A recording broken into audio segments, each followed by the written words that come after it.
you. Thank you, Richard. Thank you. Thank you very much. Thank you. Thank you.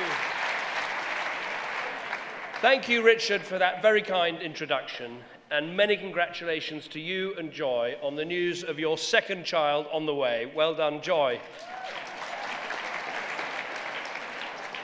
And on behalf of everyone here tonight, let me thank you, Richard, for all you've done and all you continue to do for this amazing charity. Richard, you are a remarkable man. You've built huge businesses, you've created jobs, but above all, you believe in putting back into our great country, and you're a credit to our country, and I want to thank you for all you do.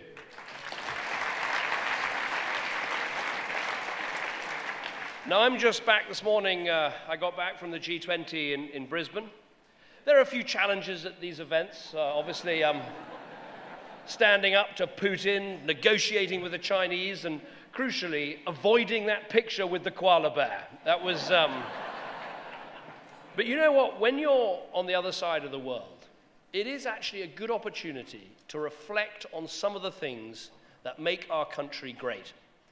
You're at an international summit with the biggest and most powerful economies on the planet. But Britain was back on the global stage, I'm proud to say, with the fastest growing economy of any of the advanced economies. After the difficult decisions of recent years, we're now home to record numbers of new businesses. We've seen the largest ever fall in unemployment this year, and we've created more jobs than the rest of the European Union put together. So I was able to go to Australia and say to my colleagues, be in no doubt, Britain is back.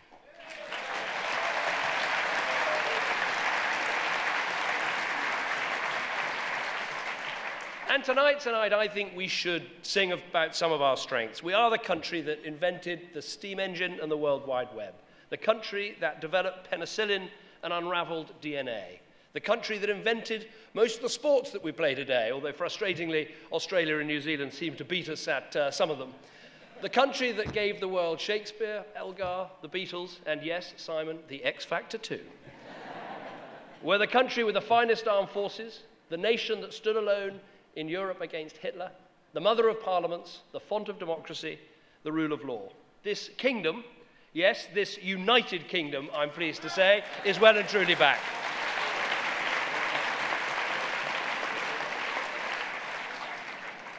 But it's not just our history or economic strength or even our talent and creativity that makes our country great. There are some very special other things that make Britain a place we're all proud to call home. And I want to share my thoughts on three of those things with you tonight. Our culture of philanthropy and volunteering, the way we've built a country that is a welcoming home for people with different cultures, histories, and religions, and our values and our willingness to stand up and defend them.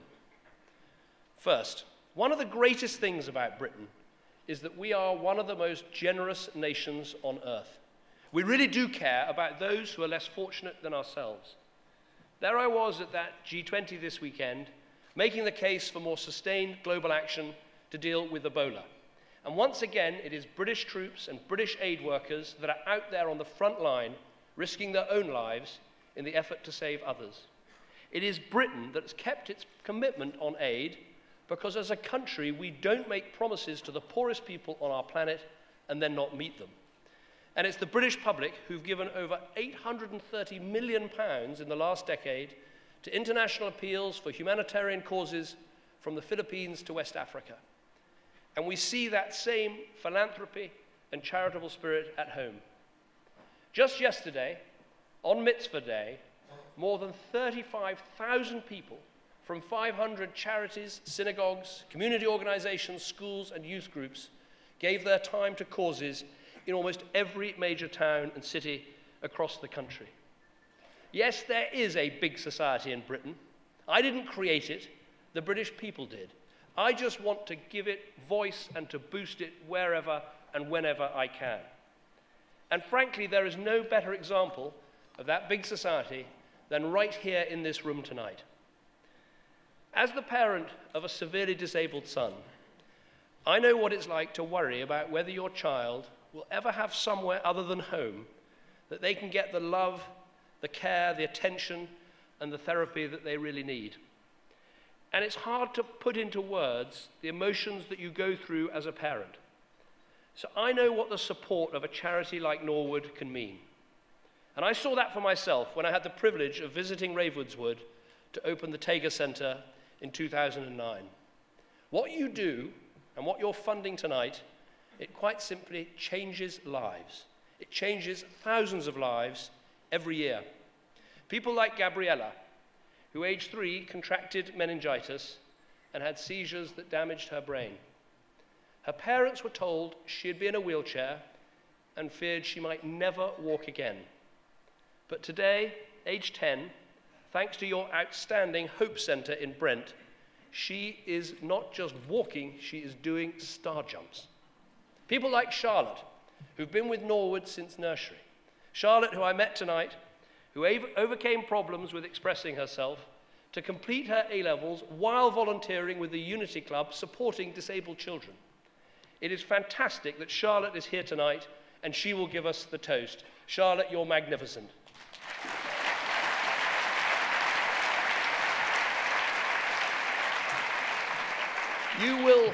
You will see in her the self-confidence and the self-belief that comes from world-class, innovative and personalized care in a strong and supportive community.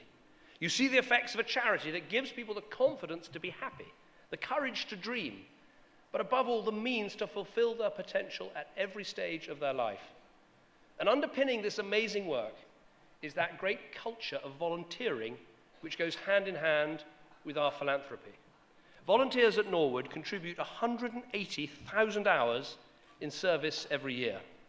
From fundraising to finance, from working in the charity shops to running sports sessions, from giving children with special needs a day out to befriending adults with learning disabilities. All of this is so important. It's vital support for the staff in delivering the services that Norwood offers. It's great experience for the volunteers themselves. And frankly, it's something I want to see more and more of in our country. Now, earlier this year, we set up an awards program to recognize an outstanding individual volunteer in our country every single day of the week. It's called Points of Light, quite simply because we believe there are points of light in our communities whose service should be held up as an inspiration to others. It's something they've been doing in America for 25 years, and I thought it was time we did it here too. And I'm delighted to say that today's Point of Light, our 156th, is a Norwood volunteer. Douglas Silas has battled a rare debilitating nerve condition to cycle thousands of miles across Sri Lanka, Madagascar, and Israel. Douglas and his incredible team, with Stephen Harrison and Paul Turim, have raised £125,000. Now, this has meant that Norwood has been able to create a music garden for children with autism. They've provided equipment for a respite centre for disabled children in Hendon. But do you know what? It's not just what Douglas has done, it's also how he's done it. Someone who cycled with him said this: "I found his uncomplaining approach incredible and quite shaming for those of us whinging as we go about the daily trivia. He has spirit, courage, humour and intelligence without the absence of ego." Another said, "There are a few times in a person's life when you meet someone who stops you in your tracks and makes you reevaluate your own life." A third said, in a phrase that will be well understood here tonight, "What a man, what a mensch." Douglas, you are an inspiration to us all. You're a point of light in our country, and I'm delighted to recognise your service today.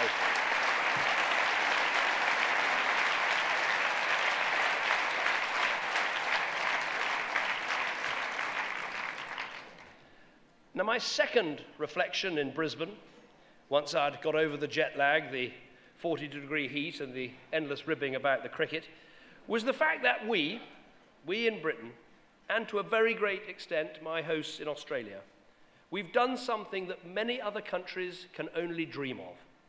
We've built a country where in 1 or 2 generations, people can come here with nothing and then rise as high as their talent allows, running great businesses, representing our country, sitting in our cabinet, running our hospitals, pioneering our universities. I'm not saying that there aren't still barriers to break down or prejudices to overcome? Of course there are. But tonight, let's take a break from the masochism of some of our media and just celebrate what an amazing country this is. Think of the Kindertransport, who came to this country with nothing and yet have given it so much. Think of the Ugandan Asians, who came here and now count amongst their number a government minister, 4 members of the House of Lords, some of the UK's most successful businesses, a BBC News presenter, and the owner of the company providing China to the royal family.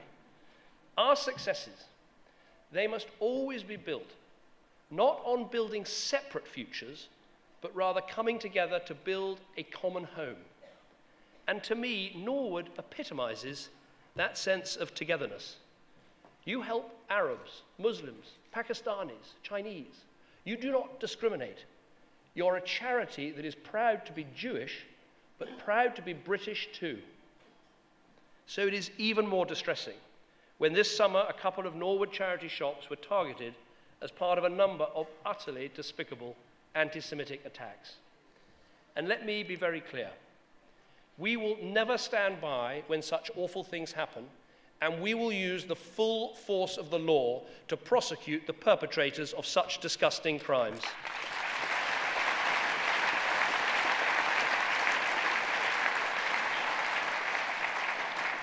I know that it was your president, Richard, who went out on the media to support this organization and the community, leading from the front. And let me say this, no disagreements on politics or policy should ever be allowed to justify racism, prejudice, or extremism in any form. There is never an excuse for anti-Semitism.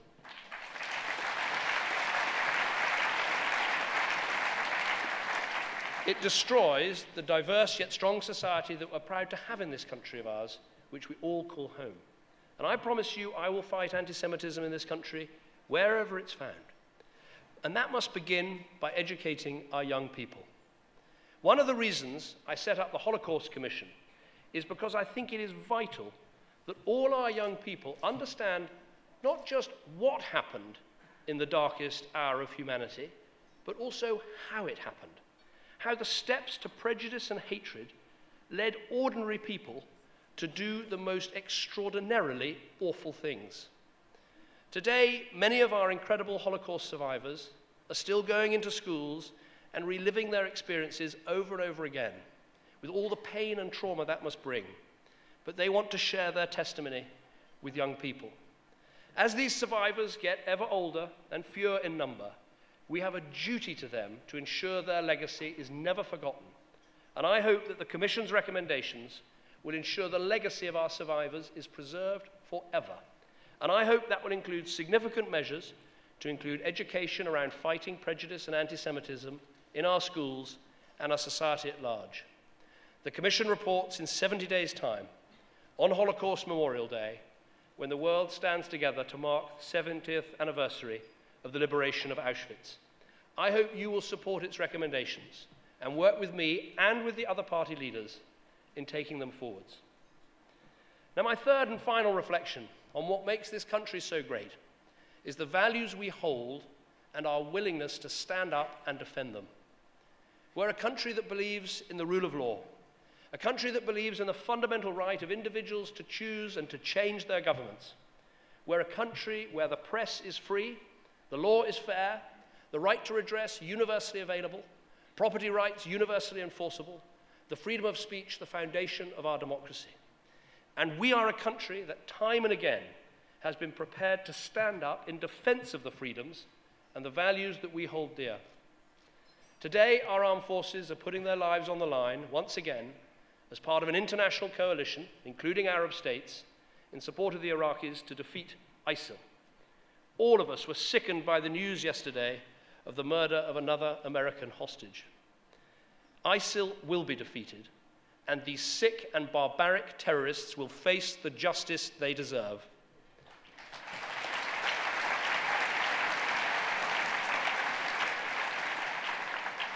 And just as we are prepared to use force to defend ourselves, so we will always stand up for the right of Israel to defend its citizens too, a right enshrined in international law, in natural justice, in natural justice and fundamental morality. During the summer, Hamas rained down rockets on Israel, built extensive tunnels to kidnap and murder, and repeatedly refused to accept ceasefires. As Prime Minister Netanyahu said, Israel uses missile defense to protect its civilians. Hamas uses civilians to protect their missiles. There can never be equivalence between the two.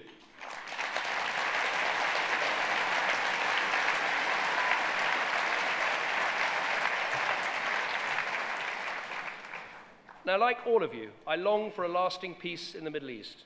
I look forward to the day when Israeli parents can send their 18-year-old children to university rather than the army. But that peace does not start with giving in to terrorists. It has to be built on the values that make a country successful, and that begins with the rule of law. Of course, the road to peace in the Middle East remains long and challenging, but Britain will stand with Israel every step of the way. Israel is our ally, Israel is our friend, and with me as Prime Minister, that will never change.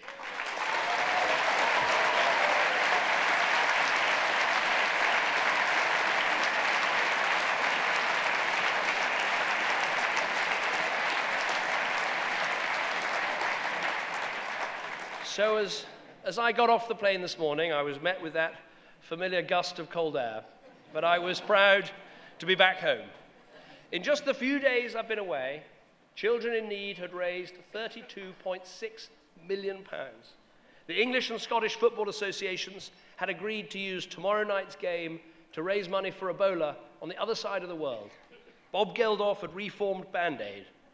We are a truly great and compassionate country, a place that people of every faith and background can be proud to call home, a country whose values are epitomized by what you do. Norwood's values are the values of Britain. And just as I'm proud to be British, I'm proud to support Norwood. Norwood has been at the heart of our country for more than 2 centuries. So tonight, let us make this our vow. We will make sure that Norwood stays there as part of Britain for generations to come. Thank you.